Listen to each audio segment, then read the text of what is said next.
Sean todos muy bienvenidos a este segundo video de sanidad, en el cual estudiaremos lo que es la etapa prepatogénico. Prepatogénico significa antes de enfermarse. Tenemos esta imagen que representa a un cerdo. Supongamos que este cerdo está sano y que se escapó del corral y vino a terminar en este basurero y está consumiendo toda esta cantidad de alimentos o desperdicios con bacterias. Entonces, él ahorita que va a comenzar a comer, él está entre comillas sano, pero después de que se coma toda esta basura, él va a estar enfermo. Entonces él se encuentra en estos momentos prepatogénico, libre de enfermedades.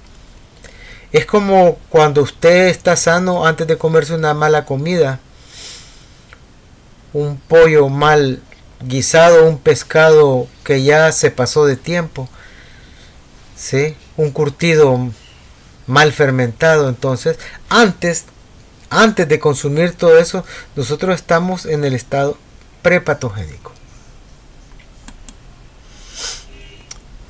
Vamos a tratar de explicar también con este slide lo que es la etapa prepatogénica.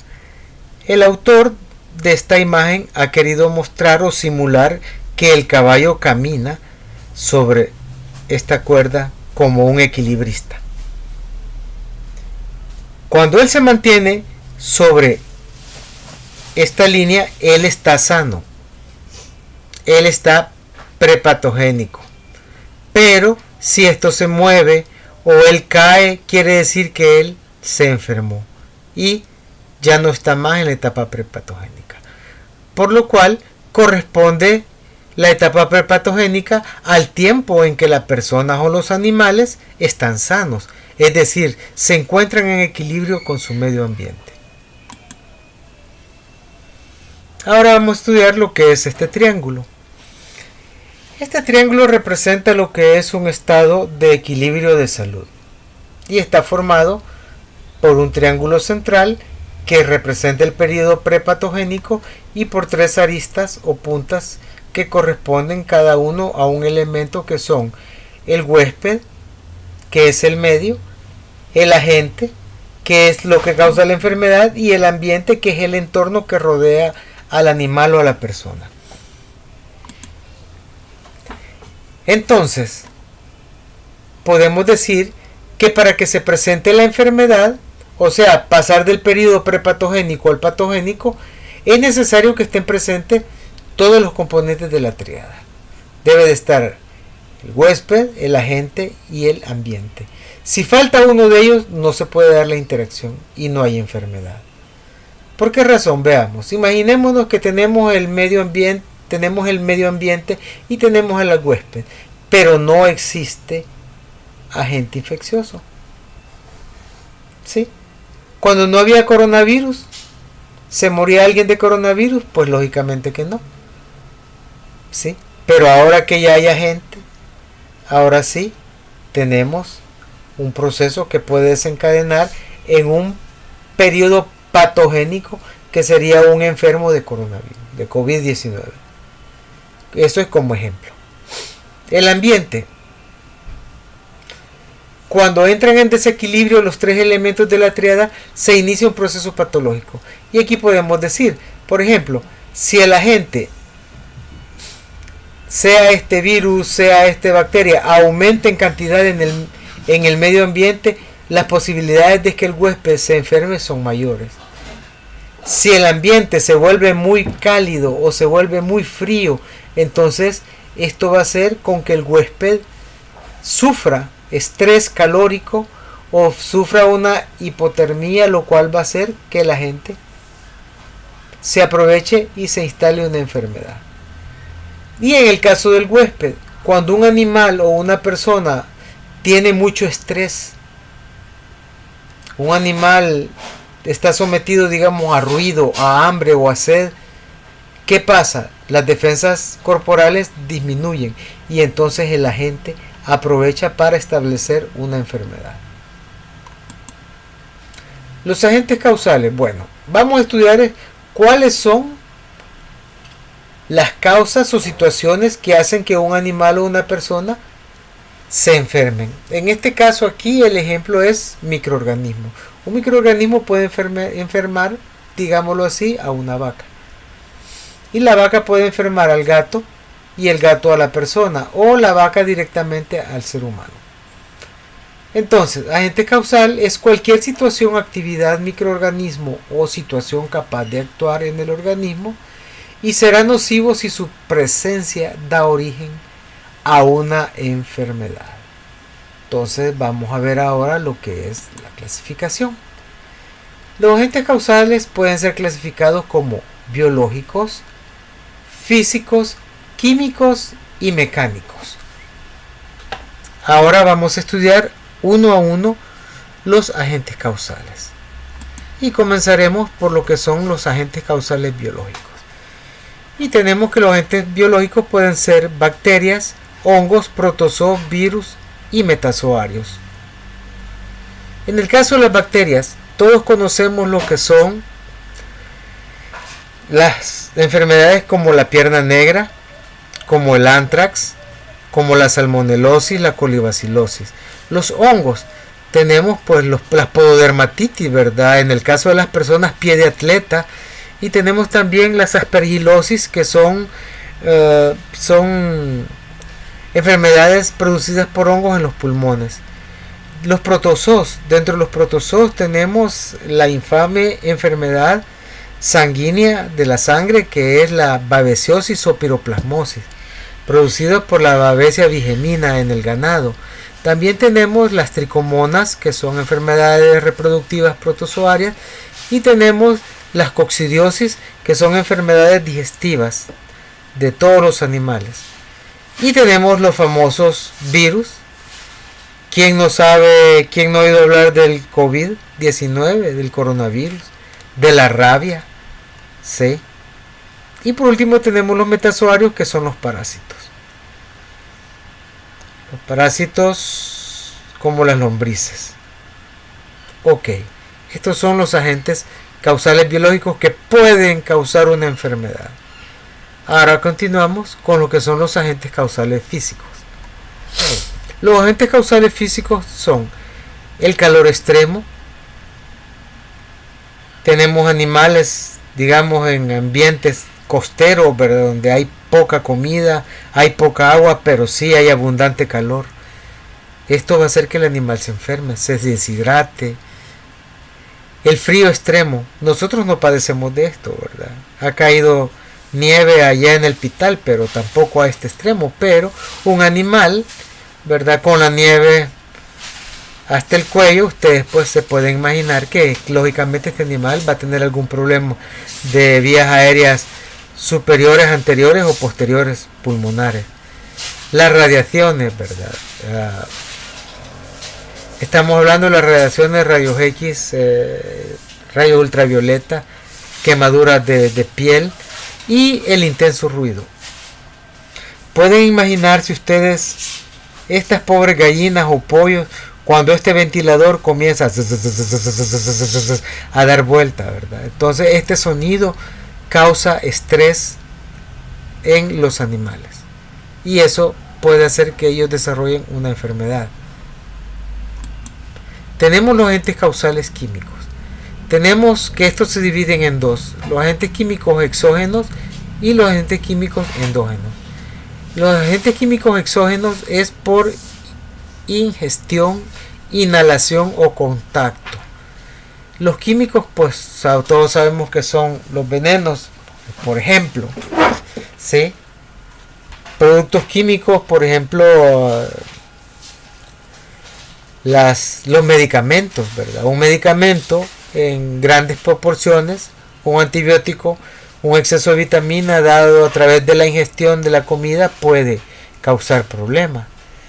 Digamos, el salbutamol, que es un medicamento por inhalación, podría causar problemas de taquicardia o de broncodilatación Y los órganos fosforados y los órganos clorados, pues que son inhalados, que son ingeridos por la comida y que son absorbidos a través de la piel, que sería el contacto, ¿sí? Pues estos van a causar lógicamente una enfermedad en el animal o en la persona. Y tenemos los productos endógenos, que son productos y agentes de anomalías metabólicas, ¿verdad? Que aquí sí entrarían lo que son los medicamentos propiamente dichos, ¿verdad? Y los agroquímicos, fertilizantes, por ejemplo, plantas con exceso de nitrógeno, exceso de fósforo, ¿sí? Son productos, por ejemplo,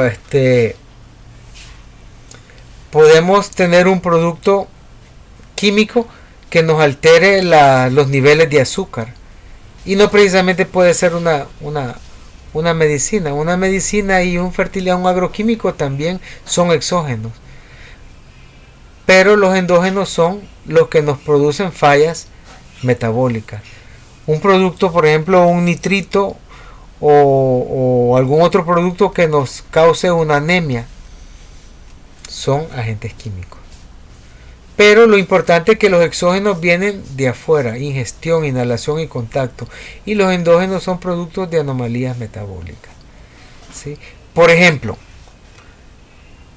usted tiene, o un animal tiene un parásito, y ese parásito se muere en el intestino. Entonces ese parásito muerto en el intestino se va a podrir, y esa podredumbre va a causar, va a producir sustancias tóxicas que van a ser absorbidas por el intestino y que van a causar problemas en el animal o en la persona. Ese es el ejemplo. Tenemos también los agentes causales, los mecánicos, ¿sí? Yo creo que todos los conocemos, estamos acostumbrados a ver. Tenemos primero los puntos cortantes, que son cuchillos, navajas, clavos, los más comunes, el alambre farpado, donde los animales o nosotros a veces dejamos el cuero y el pellejo, ¿verdad? Armas de fuego, que pueden ser, bueno, en nuestro país, ¿verdad?, abundan, y si no las tenemos las inventamos, ¿verdad? Y tenemos también la fricción, ¿verdad?, que es, por ejemplo, cuando alguien, imagínese, usted va en una bicicleta o este animal se cae de un camión, y cuando él se desliza sobre el pavimento se va a chollar, como decimos, que eso sería la fricción, que va a causar un problema de quemadura. Los estiramientos, por ejemplo, un animal, usted lo amarra y el animal es muy brusco, es muy cimarrón, es medio semisalvaje, va a querer soltarse, y entonces él va a terminar estirándose, sea la quijada, el cuello, se puede hasta ahorcar, o un miembro, ¿sí? Y otras fuerzas mecánicas, como por ejemplo cuando una vaca en la carretera es atropellada, ¿sí? Un atropellamiento puede ser otra fuerza mecánica, un golpe, una caída. Si una vaca se cae de un precipicio de una altura algo larga, y el golpe pues sería un efecto mecánico, al igual que un atropellamiento. Ahora vamos a tratar de definir qué es huésped. Bueno, huésped es la persona o el animal en el que circunstancias naturales permiten la subsistencia o el alojamiento de un agente infeccioso, que puede ser, en el caso de los biológicos, una bacteria, un protozoario, un virus, un metazoario o un hongo. O es el ser humano o el animal susceptible a contraer una enfermedad. Eso es un huésped. Creo que no está muy difícil. Las características del huésped. O sea, todos estos animales que están aquí, que son de granja, son huéspedes. Si me hizo falta alguna especie, pues también es huésped. Y las características del huésped pueden ser edad, sexo, raza, especie. Aquí tenemos diversos tipos de especies: especie bovina, especie mular, especie ovina, caprina, porcina, ¿sí?, y equina, entre otros. El temperamento, ¿verdad? Hay animales que son altamente nerviosos como el caballo o linfáticos como la vaca, son tranquilos y son animales por el hábito. Hay animales que tienen, por ejemplo, la vaca tiene el hábito de la rumia porque es fisiológico. Y la inmunidad, ¿verdad? La inmunidad que se da debido a diversos factores como la alimentación, la condición física, la cantidad de estrés. Entonces, todas esas son las características del huésped que pueden ayudarnos a entender, ¿verdad?, el riesgo que él tiene de contraer una enfermedad. Tenemos también la inmunidad. ¿Qué es la inmunidad? Bueno, la inmunidad es la capacidad que tiene el huésped para defenderse de algunas enfermedades. El ternero cuando nace, él no nace completamente indefenso. A través de la sangre de la placenta su madre le ha dado lo que son las inmunoglobulinas para que durante algún tiempo él pueda defenderse.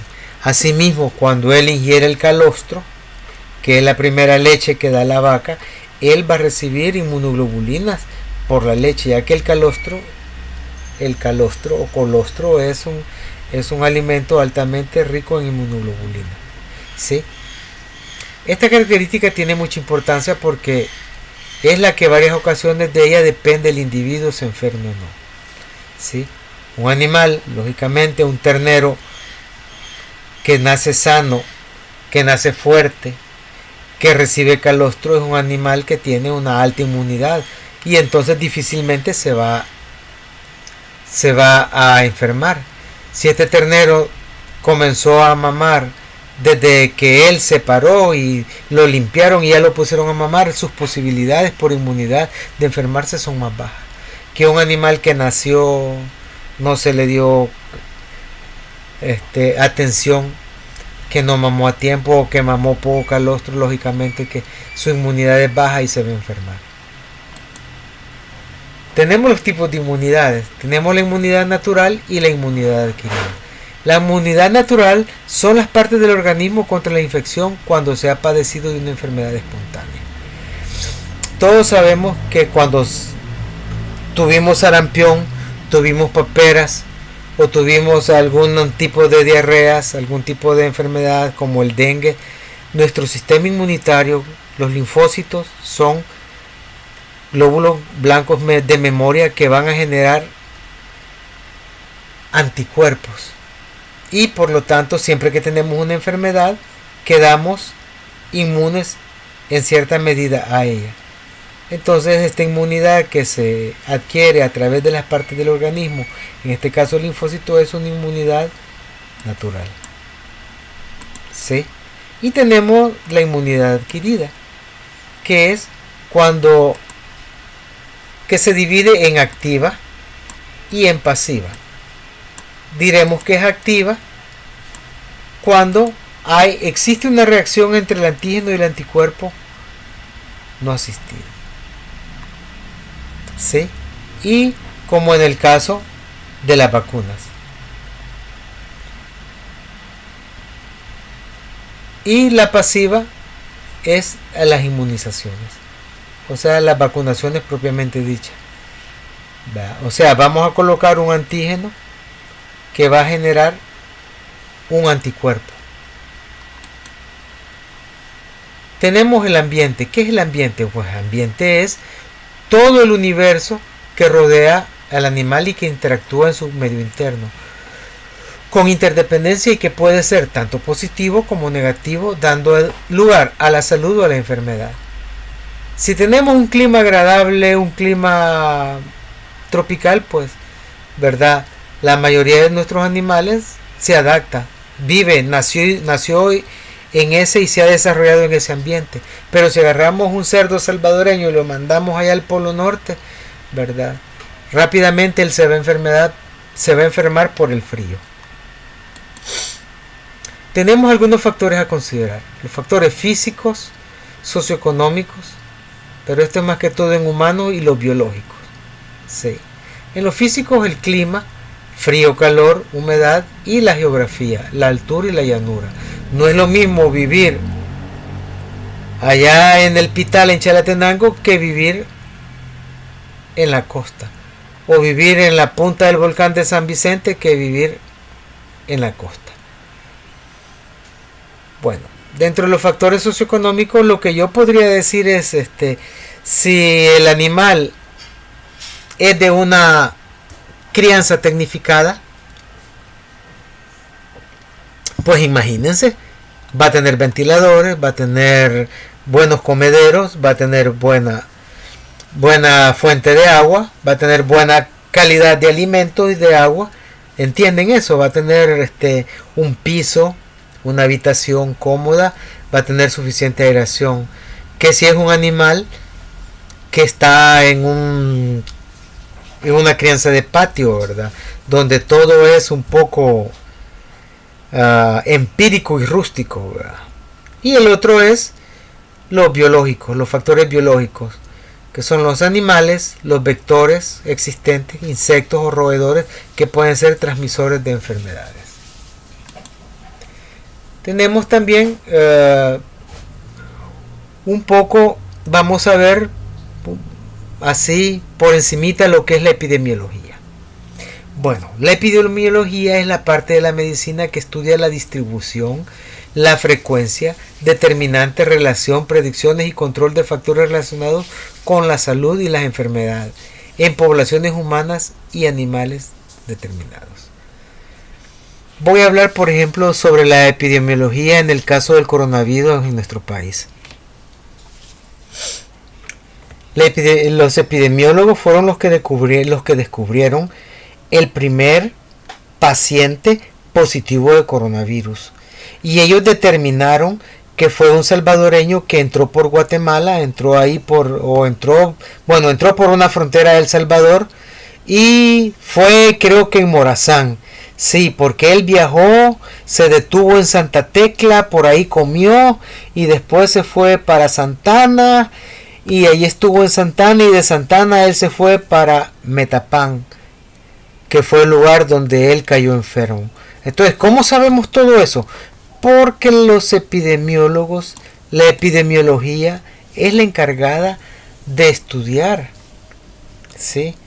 ¿Por qué sabemos que el COVID ataca las personas donde hay aglomeración y todo? Por la epidemiología, porque la epidemiología es la que estudia también el comportamiento de las enfermedades. Estudia también en las poblaciones, cómo se transmiten las poblaciones, y por lo tanto pues, la epidemiología nos indica también qué es lo que debemos de hacer para controlar. El distanciamiento social, los 2 metros y lavarse las manos es algo que la epidemiología nos da del coronavirus, porque es precisamente la falta de distanciamiento social y la falta de lavarse las manos y después tocarse la boca lo que provoca que las personas se infecten de una manera común. Entonces la epidemiología es todo esto. ¿Sí? Es la que estudia las enfermedades, su comportamiento dentro de las poblaciones, cómo ellas se van dispersando a través de las poblaciones, ¿sí? Su mortalidad, su morbidad, ¿sí? Y finalmente tenemos esta conclusión. Por lo tanto, la epidemiología estudia la salud de los grupos humanos en relación a su medio ambiente. Y por aquí nos vamos a quedar y les invito para que continuemos el próximo video. Hasta el próximo.